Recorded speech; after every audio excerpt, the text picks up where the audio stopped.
Hello, my name is Andrew Abraham, and I'm a trend follower. I want to show you something that I thought would be pretty interesting to show. It's regarding a corn trade that I've been in for a while, and many other trend followers have been in. Not that we know anything about corn, but a nice bottom was made, pretty much held around here, and you can see that the trend started going up. Even had a gap up. But yesterday what happened, which is the reality of trend following, is we had this massive fall, about 40 points. What does that really mean? On every one contract, basically, it was a loss of about $2,000. This is the reality of trend following. There is no free lunch. There is no retirement in a box. You go through these unexpected periods where they just seem to fall out of bed. And we had this nice trend going from mid-December, and then yesterday it just completely fell. That's on the negative side. Well, you can even say it another way. You could have a nice short going on here, and then you could have had this gap up, which would cost a lot of money also. With trend following, you have periods that you see nice trends, like here. This is a very nice trend. Oops, sorry about that. That comes up quite often. And let me go back to here. Nice trend, very nice trend. We're low 500s up to 700. Probably gave some back, or maybe got taken out here. Maybe people would have gone short and then gapped up, and it would hurt them.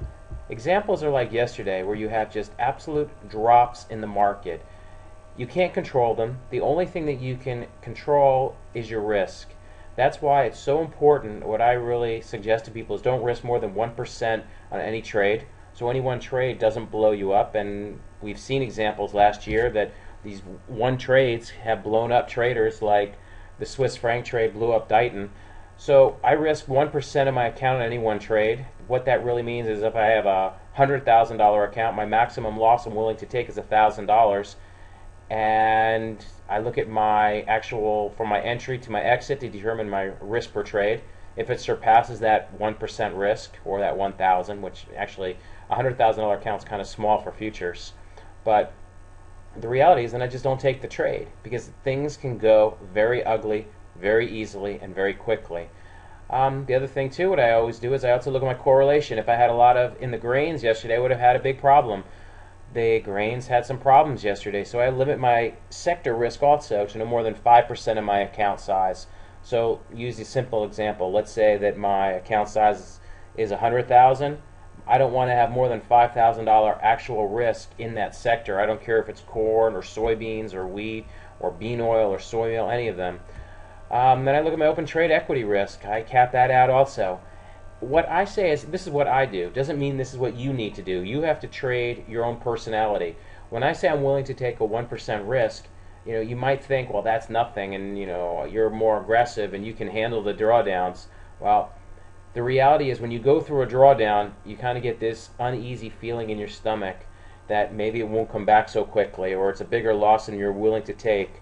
And I've seen this repeatedly over my last 18 years. People think they can handle drawdowns until they actually go through them.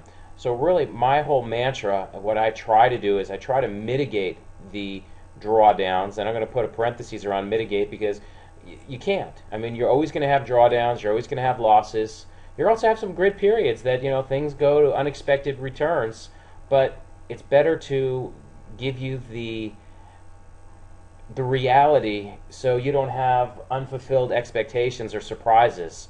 And yesterday is an example of something not to be surprised. I talk about it all the time, is that there are going to be drawdowns, there are going to be ugly periods. And yesterday, if you were in corn, it wasn't the most fun. I mean, you lose $2,000 for every contract. That's kind of ugly.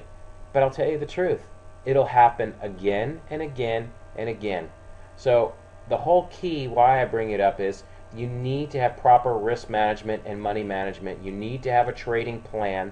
You can't just go and have opinions. Opinions mean nothing.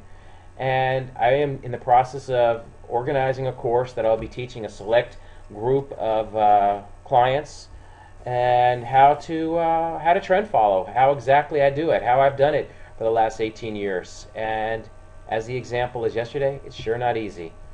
This is Andrew Abraham. I greatly appreciate your time and looking forward to working with you.